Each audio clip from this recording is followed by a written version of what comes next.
Bienvenidos a otra actividad que celebramos dentro de la Semana Complutense de las Letras, o esta semana, en la Facultad de Ciencias Económicas y Empresariales de la Universidad Complutense de Madrid.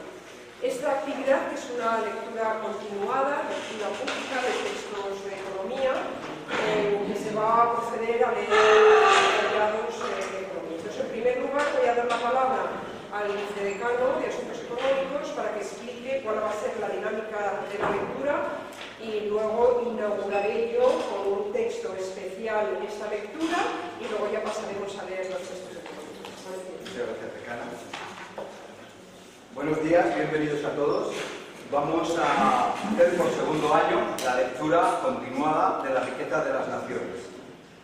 Pero este año hemos introducido una novedad, y es que en la segunda parte de las intervenciones de hoy, los que vayan a leer habrán escogido el texto que quieren leer. En otros sitios se celebra la lectura, se celebra el Día del Libro leyendo la obra del Quijote. Pues nosotros estamos haciendo algo parecido, pero con obras de economía.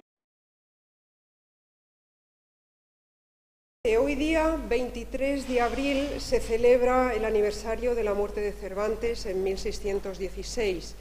Inicialmente esta celebración comenzó en Cataluña, comenzó en España, y ya unas décadas después se reconoció mundialmente por la UNESCO el Día Mundial del Libro, que es lo que estamos celebrando hoy, 23 de abril. Por tanto, quiero inaugurar, aunque sean textos de economía, esta lectura, como no podría ser de otra manera, leyendo el primer fragmento del Quijote de Cervantes. En un lugar de la Mancha, de cuyo nombre no quiero acordarme, no ha mucho tiempo que vivía un hidalgo, de los de lance en astillero, adarga antigua, rocín flaco y galgo corredor.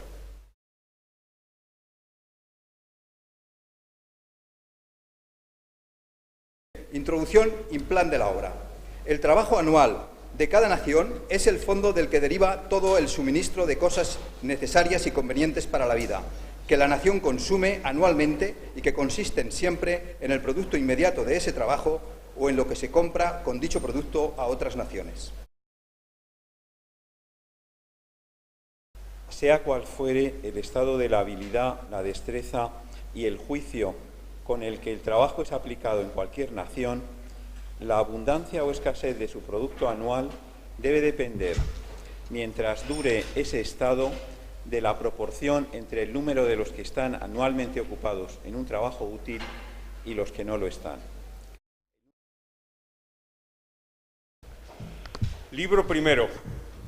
De las causas del progreso en la capacidad productiva del trabajo y de la forma en que su producto se distribuye naturalmente entre las distintas clases del pueblo. Capítulo primero, de la división del trabajo.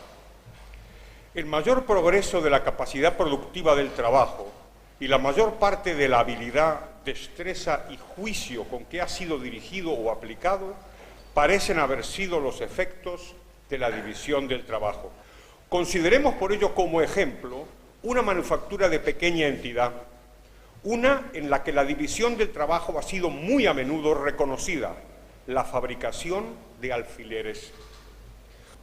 Ahora bien, si todos hubieran trabajado independientemente y por separado, y si ninguno estuviese entrenado para este trabajo concreto, es imposible que cada uno fuese capaz de fabricar 20 alfileres por día. Y quizás no hubiesen podido fabricar ni uno.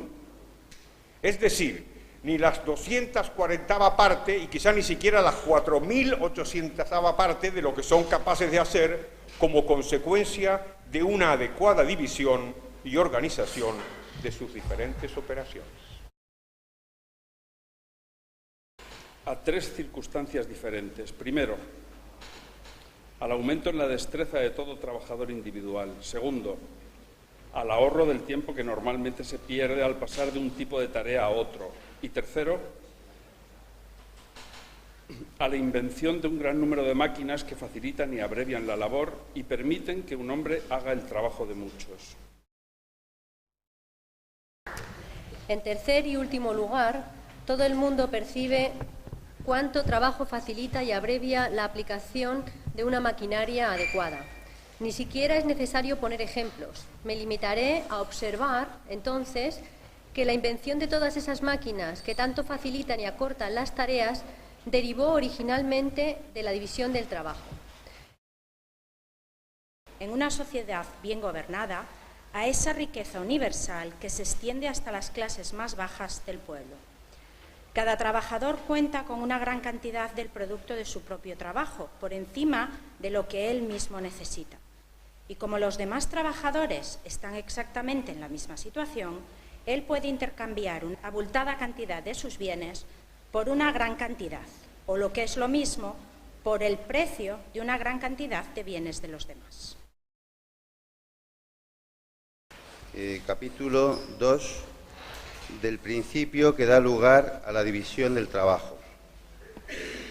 Esta división del trabajo, de la que se derivan tantos beneficios, no es el efecto de ninguna sabiduría humana que prevea y procure la riqueza general que dicha división ocasiona. Es la consecuencia necesaria, aunque muy lenta y gradual, de una cierta propensión de la naturaleza humana que no persigue tan vastos beneficios. Es la propensión a trocar, permutar y cambiar una cosa por otra. Así como mediante el trato, el trueque y la compra obtenemos de los demás la mayor parte de los bienes que recíprocamente necesitamos, así ocurre que esta misma disposición a trocar es lo que originalmente da lugar a la división de trabajo. En una tribu de cazadores o pastores, una persona concreta hace los arcos y las flechas, por ejemplo, con más velocidad y destreza que ninguna otra. A menudo los entrega a sus compañeros a cambios de ganado o caza. Eventualmente descubre que puede conseguir más ganado y caza de esta forma que yéndolos a buscar él mismo al campo. La división del trabajo está limitada por la extensión del mercado. Así como la capacidad de intercambiar da lugar a la división del trabajo, así la profundidad de esta división debe estar siempre limitada por la extensión del mercado. Cuando el mercado es muy pequeño, ninguna persona tendrá el estímulo para dedicarse completamente a una sola ocupación. Yo voy a leer un párrafo del Tratado sobre la moneda del vellón de Juan de Mariana, que es un libro que se publica en 1609 y que las ideas que contiene el texto le costó muy caro a Juan de Mariana porque acabó en la cárcel por criticar a la política económica del monarca del momento. El capítulo se llama Si el rey es señor de los bienes particulares de sus vasallos. Muchos extienden el poder de los reyes y le suben más de lo que la razón y el derecho pide. Unos por ganar por este camino su gracia y por la misma razón mejorar sus haciendas. Ralea de gentes la más perjudicial que hay en el mundo, pero muy ordinaria en los palacios y cortes. Otros por tener entendido que por este camino la grandeza real y su majestad se aumenta, en que consiste la salud pública y particular de los pueblos, en lo cual se engañan grandemente, porque como la virtud, así también el poderío tiene su medida y sus términos. Y si los pasa, no solo no se fortifica, sino que se enflaquecen y menguan. Que según dicen graves autores, el poder no es como el dinero, que cuanto uno más tiene, tanto es más rico, sino como el manjar comparado con el estómago, que si le falta y si se le carga mucho, se enflaquece. Bueno, vamos a leer unos párrafos de Martín de Azpilicueta, de la Escuela de Salamanca, del comentario resolutorio de cambios. El 1556 nos ha parecido interesante por hablar de economía en diálogo con la moral y con otras ciencias humanas. Dinero, ¿para qué se halló? ¿Cuál es su principal fin y uso? Lo decimos que el cambio o trueco de cosas que no son dineros, como galanamente lo dijo el jurisconsulto Paulo, mucho más antiguo contrato es que el de compra y venta, que comenzaron después de hallado el dinero. Que antes de él, quien tenía una casa y había menester otra, buscaba algo alguno que la tuviese y se la quisiese trocar por la suya, como el que tenía vino y lana, y no trigo ni zapatos. Buscaba quien tuviese trigo y zapatos y quisiese darlos por su vino y lana. Bien, yo voy a explicar estos 8 principios de los cuales se dice que por qué puede cambiar el valor del dinero.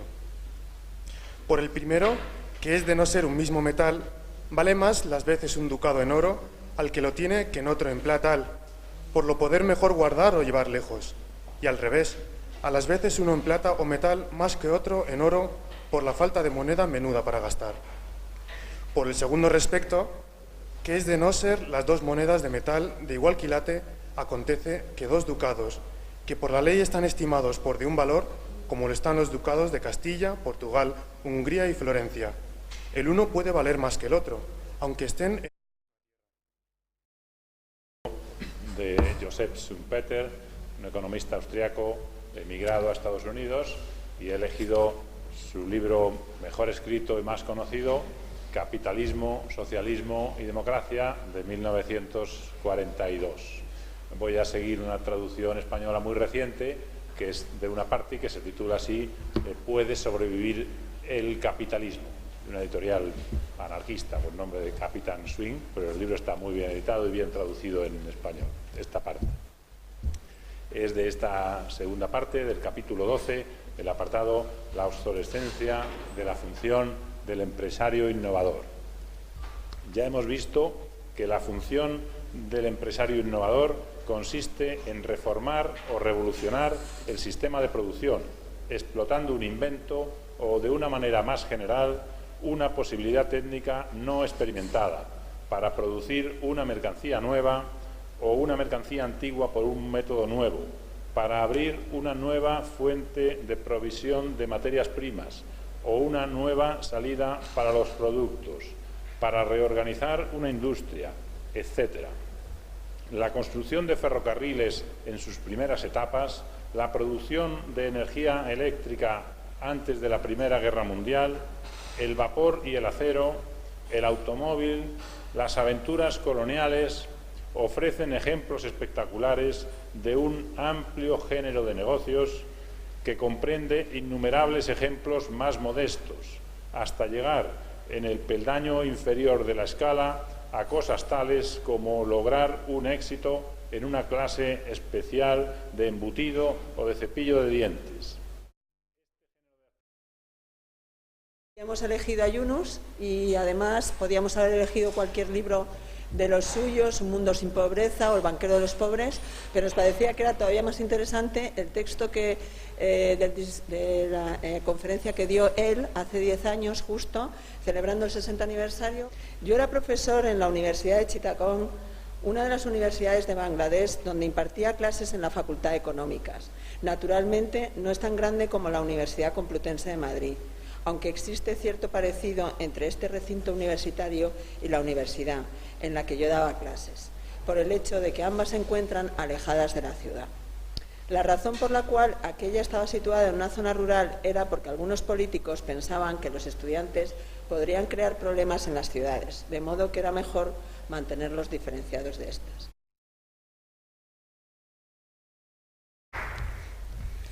Durante varios meses estuve pensando en ello, hasta que finalmente di con la clave.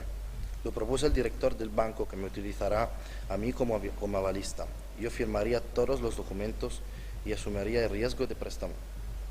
Fueron necesarios 2 o 3 meses más para arreglarlo todo. Mucha correspondencia para aclarar los detalles de mi idea y el grado de responsabilidad que asumía. Sin embargo, tras múltiples negociaciones, acabaron por aceptar. Me dieron el dinero, alertándome que podía ir, despidiéndome de esto porque nunca lo volvería a ver.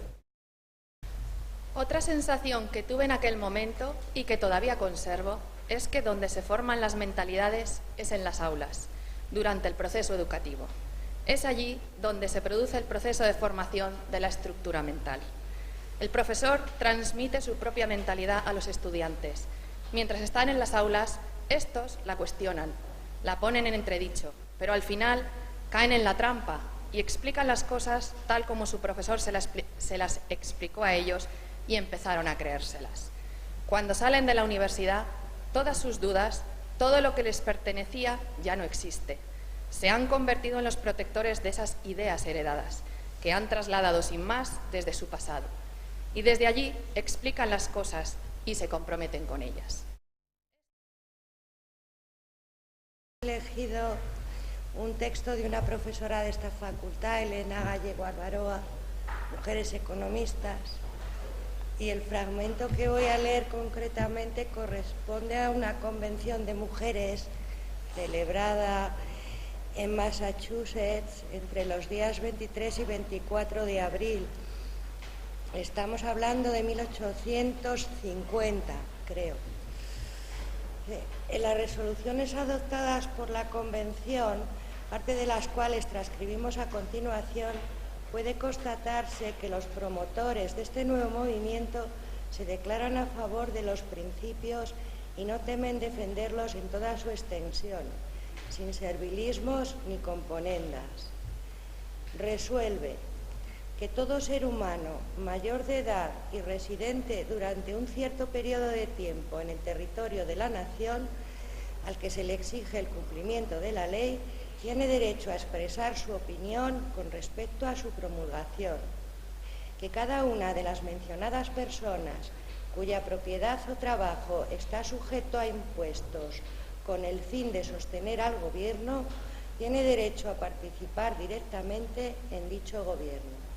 Y por tanto resuelve que las mujeres tienen derecho al voto y a ser consideradas elegibles para cargos públicos. En concreto hemos cogido la conversación 10ª de las 22 que hizo Jane Marcet sobre la condición de los pobres.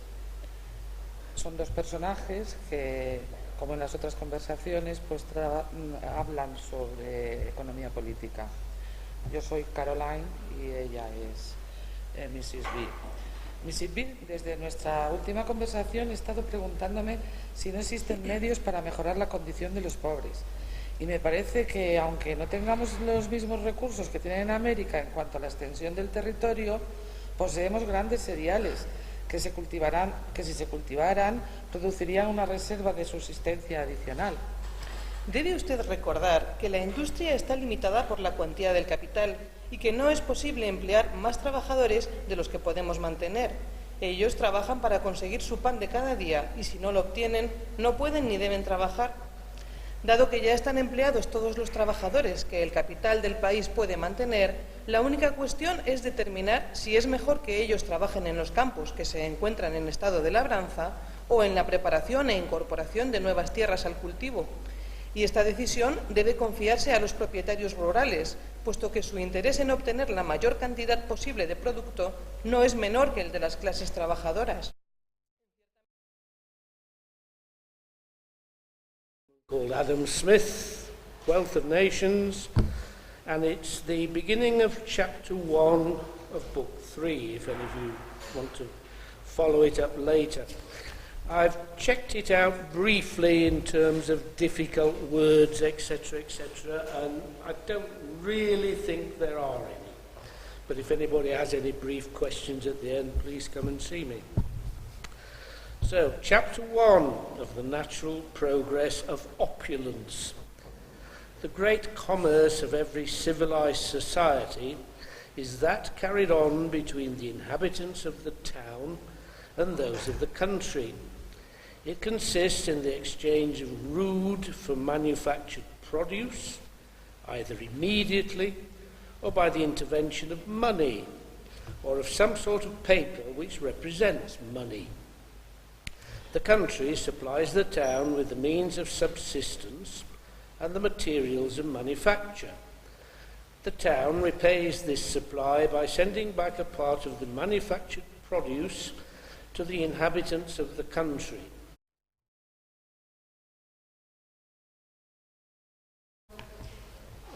Un capítulo del libro del Principito, que es el que recomiendan, o por lo menos recomendaban, cuando mis hijos iban a educación primaria y secundaria. Y creo que siendo muy buen libro, pues no siempre es comprendido a esas edades. Hay un capítulo que es el del hombre de los negocios, y que creo que tiene permanente actualidad. Dice: el cuarto planeta era el del hombre de negocios. El hombre estaba tan ocupado que ni siquiera levantó la cabeza cuando llegó el Principito. Buenos días, le dijo este. Su cigarrillo está apagado. 3 y 2 son 5. 5 y 7, 12. 12 y 3, 15. Buenos días.